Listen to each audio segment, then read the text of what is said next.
seleccione un software apropiado para analizar. En el texto está el EPI-Info, esas ejemplos, incluso del SPSS. Ahora yo les voy a explicar cómo manejar el SPSS, o sea, el paquete de software que les quiero copiar, ¿no? Paso 2, ejecutar el programa. Paso 3, analizar descriptivamente los datos. Dentro de la descriptiva es lo más sencillito, porque hay otros analíticos más complicados. El paso 4, evaluar la confiabilidad y la validez del instrumento de medición, que eso ya les había mencionado en la anterior clase.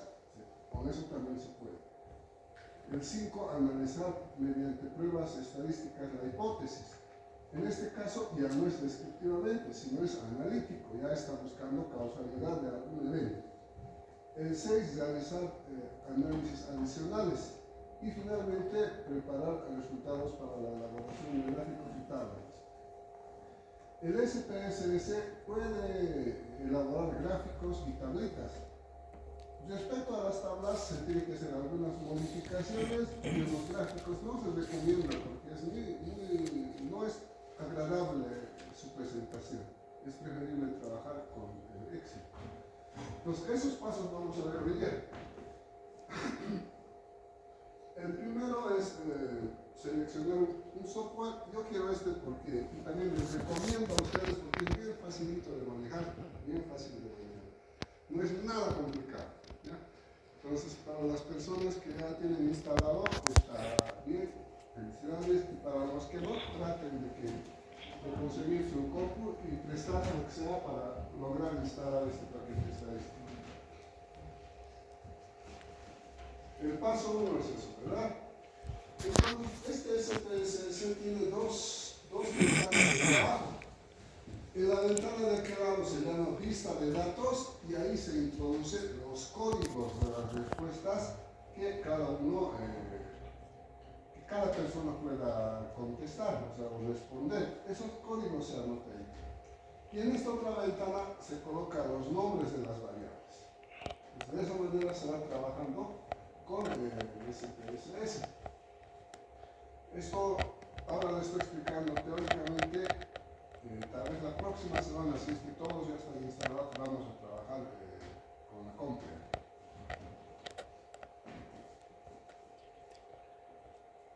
Funciones del SPSS. Si se dan cuenta, el SPSS, igualito que el Excel, todas las funciones así que ven en ese lado, tienen archivo, editar, ver datos, transformar, analizar, marketing, directo, gráficos. Pero yo estoy tomando en cuenta lo más importante, porque hay cosas que nunca los vamos a utilizar. Respecto a la función de archivos, el que más nos interesa es el saber cómo guardar los datos que estamos trabajando. Y eso es guardar cómo, eso es igualito que del Word, igualito que del Excel, o igual que otras funciones. Eso no hay problema, ¿ya? Pero eso me parece que es lo más importante, guardar cómo. Si no guardamos y hemos trabajado, pues no tiene sentido, ¿no? Eso es lo más importante. Y el otro, nuevo, abrir base de datos, eso ya es sentido común, porque si hacemos nuevo, nos va a salir una nueva pantalla, todo eso. La otra función que nos interesa sería el de datos. Y dentro de esa función hay otra subfunción, que sería ordenar casos y seleccionar casos. Ordenar casos es muy interesante porque los datos, la base de datos que a veces nos envían y que nosotros creamos está completamente desordenado. Y con esa función ordenar datos, pues nos ordena en forma ascendente o en forma descendente. Luego, en seleccionar casos, seleccionamos con qué grupo etario queremos trabajar, si con 5 años, con 6 años, con 10 años, con ancianitos, con personas enfermas, con personas sanas, etc. En seleccionar casos, selecciona el grupo de trabajo. Ya, eso es lo más importante de esa función de datos. Ordenar casos y seleccionar casos. Luego la función transformar. El más importante, la subfunción más importante es recodificar en distintas variables. Esto nos interesa porque con esta función podemos crear grupos etarios. Porque en la base de datos nos dan desde 1 año hasta 100 años, digamos. Y si eso queremos hacer en una tablita, pues va a ser larga la tabla, no nos interesa. Por eso creamos, ya la última vez te he dicho la otra vez, 10 minutos, 10 minutos es mucho. ¿Cuánto pasó? ¿Cuánto pasó? Tiempo.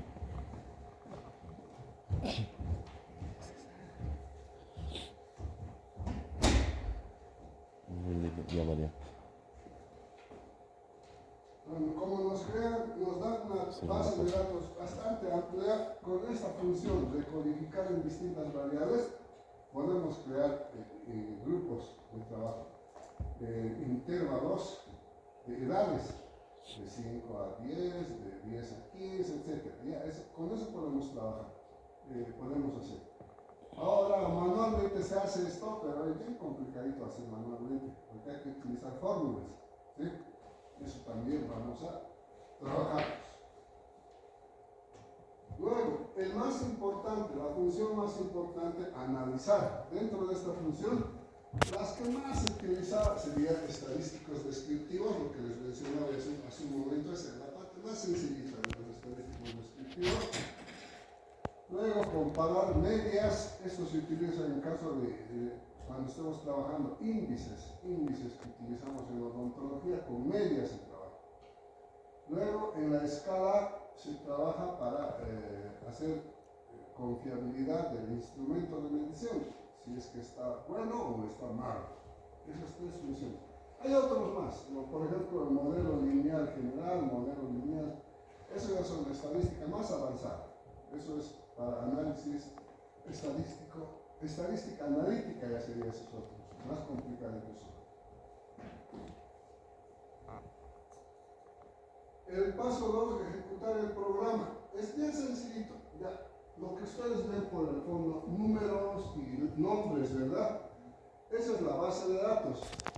Nos vamos donde dice analizar y seleccionamos la parte de estadísticos descriptivos y nos sale este resultado. ¿Sí? Ahí donde dice sexo, masculino, femenino, el porcentaje, la frecuencia, el porcentaje válido, porcentaje acumulado.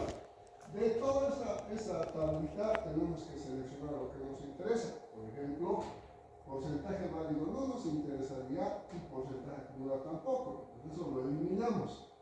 A este lado, en la columna donde dice válido también lo eliminamos y nos quedamos con la variable masculino-femenino, frecuencia y el porcentaje, solo eso. Y con eso también podemos ya trabajar los gráficos, que eso lo vamos a copiar al Excel y en el Excel nos sale ya el gráfico. Ya, como les decía, la parte de analizar se ejecuta el programa. Paso 3, explorar datos, y este es un poquito más complicado, porque con esta exploración de datos lo que buscamos es buscar asociaciones. ¿Se acuerdan que habíamos dicho tipos de estudios? El primero, exploratorio, era la ese, ¿verdad? Después era descriptivo, después correlacional o de asociación, ¿verdad? Y finalmente el último era de causalidad, ¿verdad? Entonces, con esa parte de la estadística buscamos. En el cuadrito de arriba, ahí tengo dos variables, variable caries y variable edad. Estoy buscando una asociación. Y aquí abajo, con el chi cuadrado es un estadístico que nos ayuda a determinar la probabilidad de un suceso. ¿Sí? En este caso, ¿se acuerdan del valor alfa? Que valores del 0,05 superiores no tienen asociación. Valores inferiores al 0,05 tienen asociación, les decía, les comentaba, ¿se acuerdan? Entonces, con eso se busca, con esa estadística. En este caso, fíjense, donde dice significación asintótica, dice, ahí está 0,3 y el 0,3 es superior al 0,05. Por lo tanto, la variable edad no tiene asociación ninguna con la variable caries.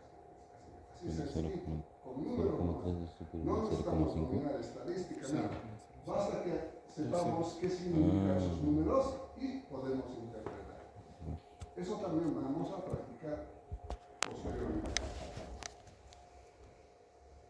Acá tenemos el ejemplo, ¿sí? Lo que les decía, en este lado hemos armado grupos etarios, ¿sí? de 56, 60, 61, 75, etc. Grupos etarios. Y aquí está la frecuencia, faltaría el porcentaje ahí. Ya es pero un ejemplo solamente. Y aquí tenemos otro donde se ha obtenido las variables, el número, el mínimo, máximo, la media, la desviación estándar. Todo en uno ha salido apretando un solo botoncito todas esas operaciones. El paso 4, evaluar la confiabilidad del instrumento de medición. Para ello, lo único que se hace es introducir los datos a esta parte donde dice escala. A escala introducimos los datos y automáticamente nos da este resultado. Ya habíamos dicho que la confiabilidad, cuanto más se acerca al 1, es más confiable. Cuanto más se aleja al 0, no es confiable. En este caso, el instrumento de medición 0,7 quiere decir que es medianamente confiable o está tiene una alta confiabilidad. ¿Sí? Eso también vamos a aprender a trabajar. Luego, el paso 5, analizar mediante pruebas estadísticas las hipótesis. Ya esto que estadística un poco más avanzada. Los análisis paramétricos y los no paramétricos. En los paramétricos hay dos que siempre se usan, bien importantes son. Ya, en este caso, vamos a ver esta.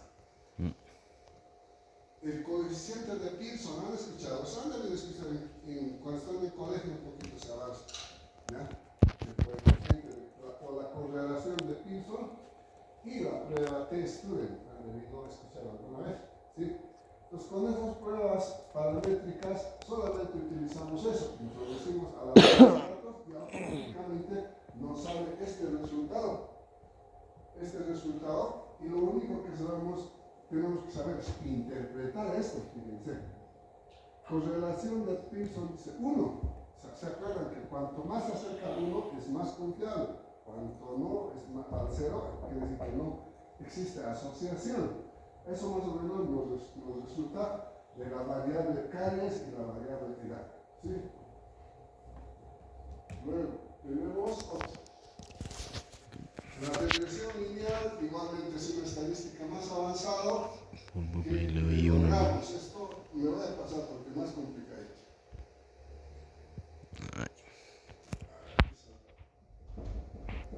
La prueba T-Student de igual manera podemos lograr trabajar con ese estadístico o con el software. Y en el análisis no paramétrico de igual manera tenemos el más importante que sería el chi cuadrado. Ya, aquí chi cuadrada dice que es chi cuadrado. También es para buscar asociaciones entre variables.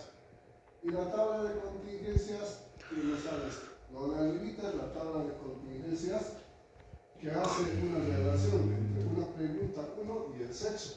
¿Sí? Y el chi cuadrado ahí está. Su valor asintótico dice, es 0,000, quiere decir que existe una asociación buena.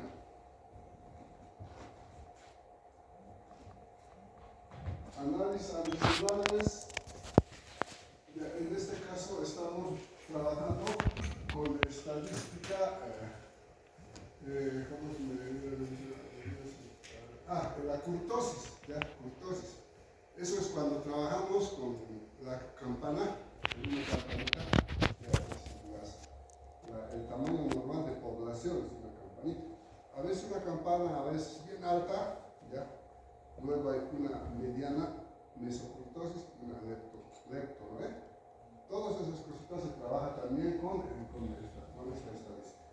¿Sí? Y con esto terminamos el paso 7, preparar los resultados para presentarlos. ¿Sí? Cada uno. Revisar cada resultado, organizar los resultados.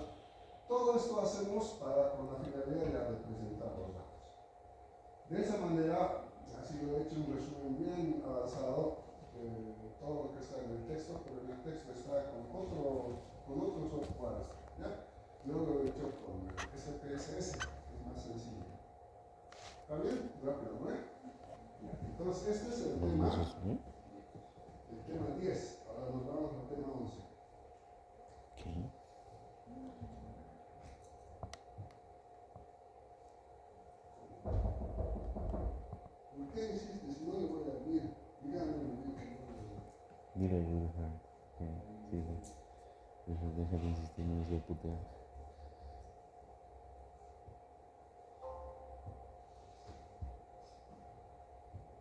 34 diapositivas. Ya. Este es el tema 12, ¿sí? O el tema 11, ¿no? El reporte, el informe final, en otras palabras. En el texto el reporte de resultados, pero eso no es nada más que el informe final. Este informe final, ¿ya?, es la conclusión de lo que hemos investigado, hemos hecho los resultados, hemos hecho todo el proceso. Nosotros, al hacer nuestro trabajo en la primera parte, se acuerdan que hemos llegado hasta justificación solamente, ¿verdad? En este caso, ya todo completo es. Después de la justificación, viene la metodología, los resultados, etc. Todo eso ya está incluido dentro de un reporte o un informe final. La parte del reporte tiene esas partes. Sí, la portada, el índice, el resumen, las palabras claves. Está programado para que corran, ¿vale? Dentro de la. Voy a volver un ratito, aquí a la primera.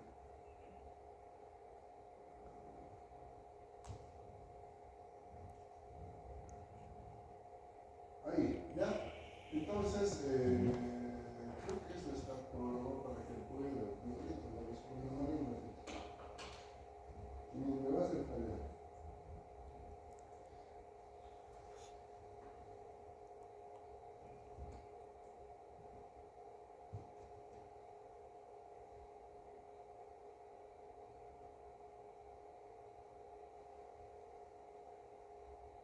¿Dónde está para el?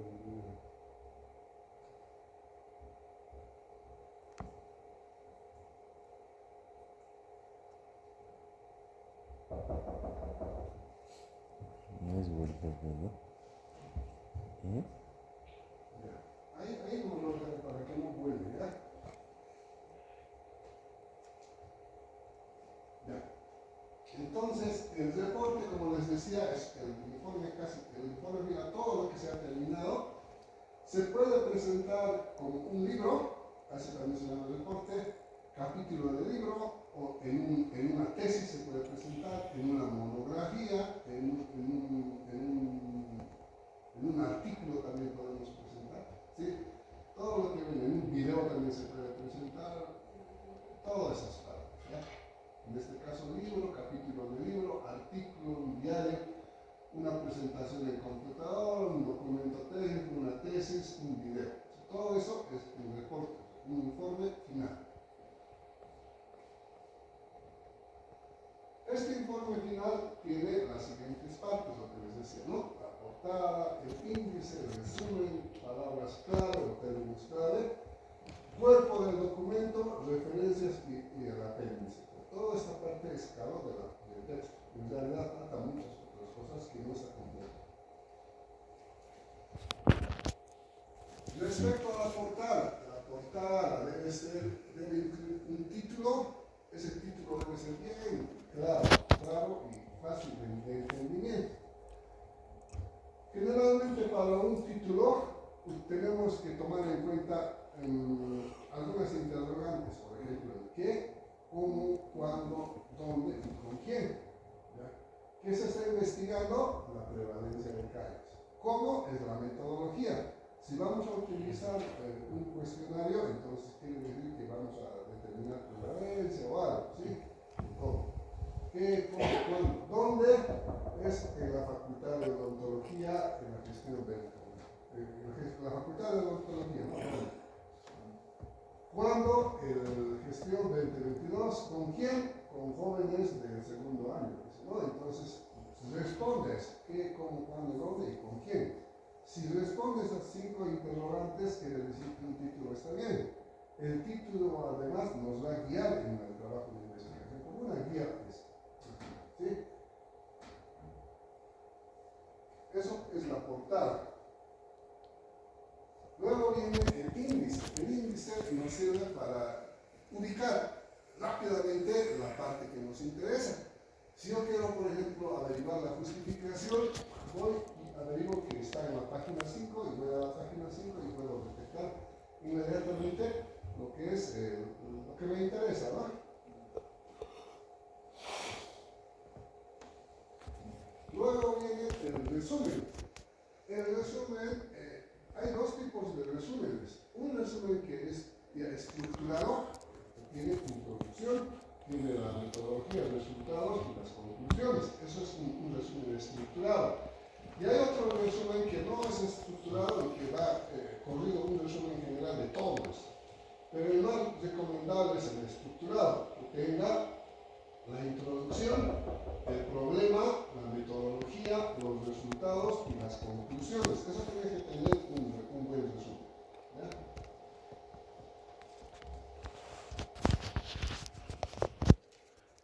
Luego vienen las palabras claves. Estas palabras claves son muy importantes. Como mínimo tienen que ser tres palabras. ¿Para qué nos interesa esto? Si es que trabajamos con Internet, basta que se introduzca al Internet las palabras que me interesan, esas se llaman palabras claves, y ahí nos salen un montón de artículos de investigación relacionados con el tema que yo estoy investigando. ¿Sí? Para eso se utilizan estas palabras clave. ¿Sí? Si yo quiero estudiar caries dental, entonces voy a un gestor bibliográfico, se llama, del Internet, coloco las palabras que me interesan y al último coloco PDF y me salen artículos de investigación, todos relacionados a caries dental. Por eso es muy importante las palabras clave.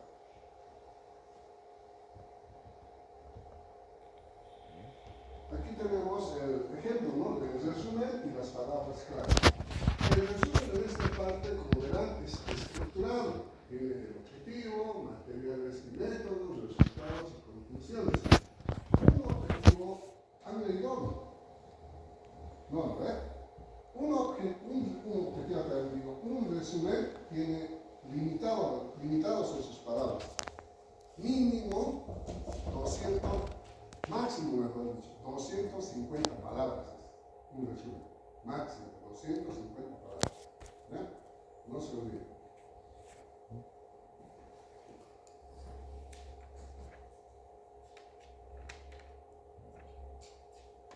Ya, ahora viene el cuerpo del documento, donde está la introducción, marco teórico, la metodología, los resultados y la discusión. En la introducción, palabras fáciles de cómo elaborar una introducción. Una introducción consta de 3 partes. ¿Ya? Uno, toma en cuenta aspectos generales, o sea, algo general. Luego, aspectos intermedios, o sea, algo intermedio y algo específico. Por ejemplo, les diré, acá debe estar. Fíjense, en general, dice, la caries dental es considerada por la Organización Mundial de la Salud como un problema de salud pública. ¿Sí?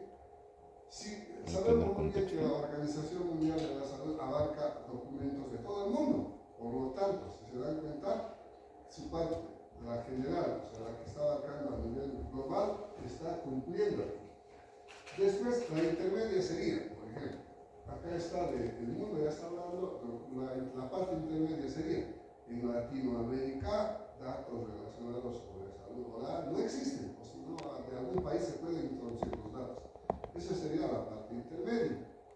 Y la parte específica sería, en Bolivia, trabajos relacionados a salud oral en jóvenes no existen, o si no son limitados, ¿sabes?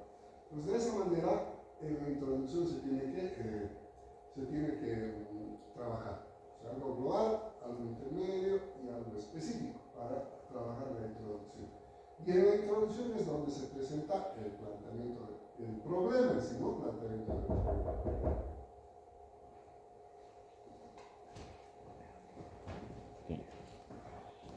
¿Quién es que volvió? No molesten, por favor.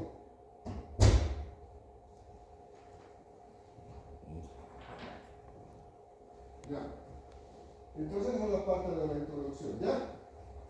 No se olvide. Ya no me hice equivocar. Ya. Consta de 3, ¿eh? El global, intermedio y el específico. Y presentamos el problema que estamos hablando. Listo la foto. El marco teórico no es nada más que todas las definiciones que pueda tener, definiciones, luego puede tener características que está estudiando, etc. Por ejemplo, si yo estoy estudiando caries dental y no sepa la definición de caries dental, pues no tiene sentido mi trabajo, ¿no? Entonces, en el marco teórico está eso. Si mi trabajo es caries dental, pues primero definiré o entenderé qué es caries dental. Entenderé los tipos de caries dental, entenderé las consecuencias, los tratamientos, todo incluye dentro del marco teórico, ¿sí? A eso consiste, ¿sí? Por eso dice, incluye las teorías que se manejaron y los estudios previos que están relacionados con esos trabajos de investigación. Más que todo es conceptos y definiciones. El método, la metodología. Ya, en este caso, el método, acá bien resumido está. No les recomiendo esto. Porque en realidad, en los trabajos de investigación de monografía, en la metodología tiene hartos pasos. Por ejemplo, el tipo de estudio, referente, población, muestreo, operacionalización de variables, todo eso. Aquí nos está dando algo bien sencillito, ¿sí? O sea, bien resumido nos está dando. Esto lo he sacado del texto. Entonces, el texto casi me parece que más está enfocado a artículo de investigación. Lo han resumido bien, ¿sí? Pero si analizamos, nos dice, esta parte describe cómo se llevó a cabo la investigación. Enfoques. O sea, en otras palabras, tipo de estudio o enfoque. ¿Qué enfoque se acuerdan? Enfoque cualitativo, cuantitativo, ¿se acuerdan? Eso tenemos que explicar. Contexto de la investigación. ¿Dónde se ha realizado la investigación? Universo y muestra, cómo se ha seleccionado a la muestra. Diseño utilizado, si va a ser experimental, no experimental, diseño específico. Procedimiento, pasos de lo que se está realizando. Descripción detallada de todo clase de esto. Me parece que incompleto está, ¿ya? No sé qué para la práctica, no sé, quisiera darles toda la estructura que en realidad utilizamos. Otro va a ser, ¿ya? La práctica. No vamos a avanzar, esto para la teoría no nos basta, pero para la práctica yo les voy a dar una estructura donde está más completito, completo está, queda incompleto, nos falta algunas cosas. Los resultados pueden ser de dos maneras, tablas o gráficos, ¿sí? Si utilizamos tablas es preferible cumplir con las especificaciones que a nivel internacional nos dan. Una tablita solamente está dividida por líneas, ¿no? ¿Ya? O sea, por líneas, no se olvide, ¿sí? Si es tablitas. Luego, estos resultados se tienen que discutir. Pues la discusión no es nada más el por qué tenemos esos resultados, ¿sí? Es la parte donde describe las conclusiones y explica las recomendaciones para otros estudios. Explica el porqué de los resultados en discusión. Luego tiene las referencias bibliográficas. Generalmente utilizamos las normas Vancouver o las normas APA. En ciencias de la salud se utilizan las normas Vancouver. Eso también vamos a aprender. Sobre todo lo que les estoy dando ahora es más o menos algo así a la ligera, rápido. En la práctica nosotros lo vamos a desarrollar esto para la práctica. Por ejemplo, las normas Vancouver, ¿saben cómo se hace? ¿Cómo se hace? No lo es. Hay un software específico para trabajar las normas Vancouver. Basta que introduzcamos el apellido del autor y automáticamente nos genera esa cita bibliográfica. De dónde ha salido, qué revista ha salido, todo. Por eso no les voy a entrar a detalles. ¿Ya? Los apéndices, ahí se colocan. Apéndices, lo último, donde se coloca ahí las fichas epidemiológicas, las fotografías, todo eso.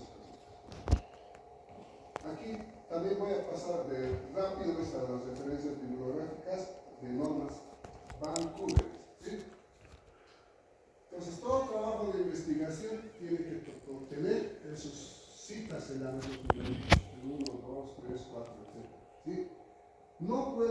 esto desordenado, porque las normas Vancouver dicen que es por orden de aparición, por orden de mención. El 1, el 2, el 3, el 4, el 5. No puede estar el 1, el 5, el 10, no tiene que estar ordenado. Pero puede repetir abajo, el 1, 2, 3, 4, 5, el 1 nuevamente puede repetir, ya, pero no se puede, no puede ir desordenado. A eso se refiere las normas Vancouver. Ahora, una vez que aparecen las citas allá, en las referencias bibliográficas, de igual manera tiene que estar ordenado. Si allá dice 1, es conocido que las desigualdades en las condiciones de vida de los ¿no? Eso está como cita 1. Y eso tiene que estar en las referencias bibliográficas. Dice que el señor Delgado K, Vitrán L, esas personas están comentando ese párrafo. ¿Sí? A eso se refiere. O sea, tiene que estar correlacionado. Si ponemos allá cita el 1 tiene que estar también en las referencias bibliográficas. Tenemos las normas APA, Chicago, ISO, NLA, las Vancouver, y las más utilizadas en el área de la salud son los Vancouver.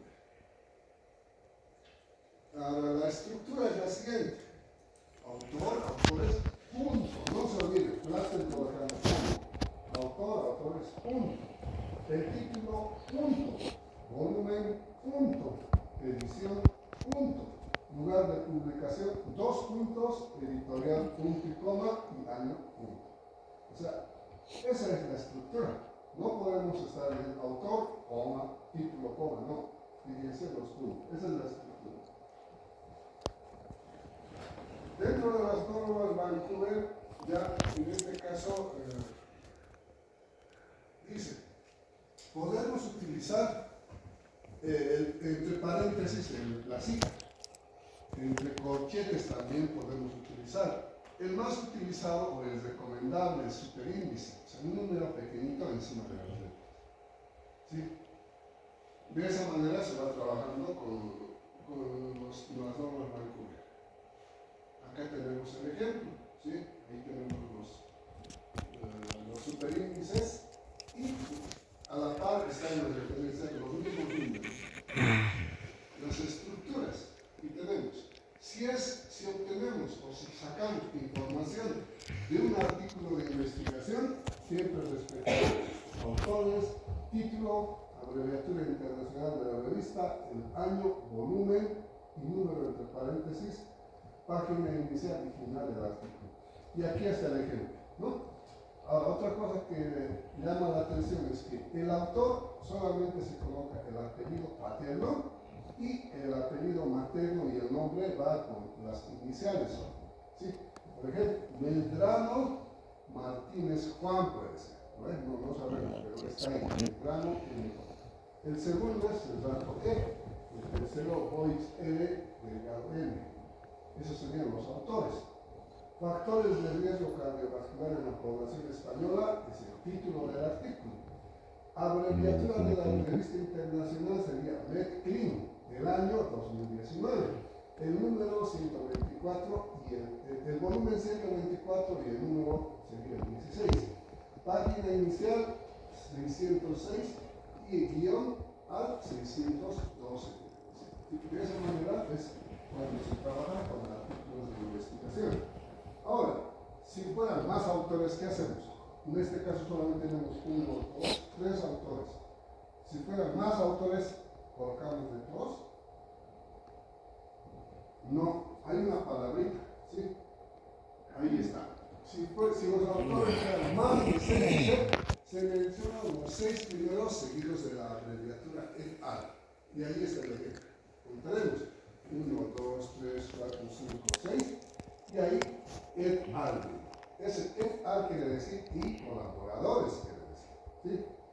Luego viene el título, la revista, el año, el número y volumen, el volumen y número y las páginas, del 379 al 382. Si el artículo es de una organización, primero colocamos la organización, el título, abreviatura internacional de la revista, el año, el volumen, la página inicial. Todo esto lo que les estoy mostrando es manualmente podemos hacer.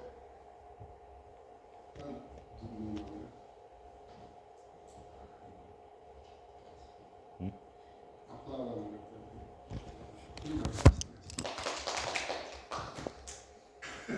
Casi aplauden. Ya estaba por la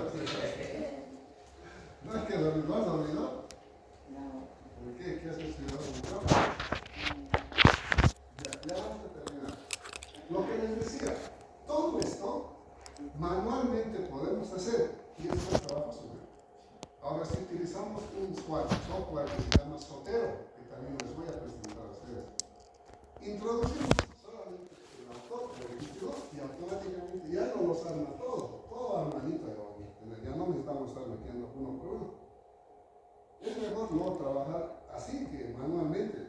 Claro que manualmente eso, creo que ya está pasando de moda porque todo el mundo ya utiliza software, ya está actualizado, todas esas cositas. Pero les recomiendo que trabajen Yo siempre con soy esto. manual.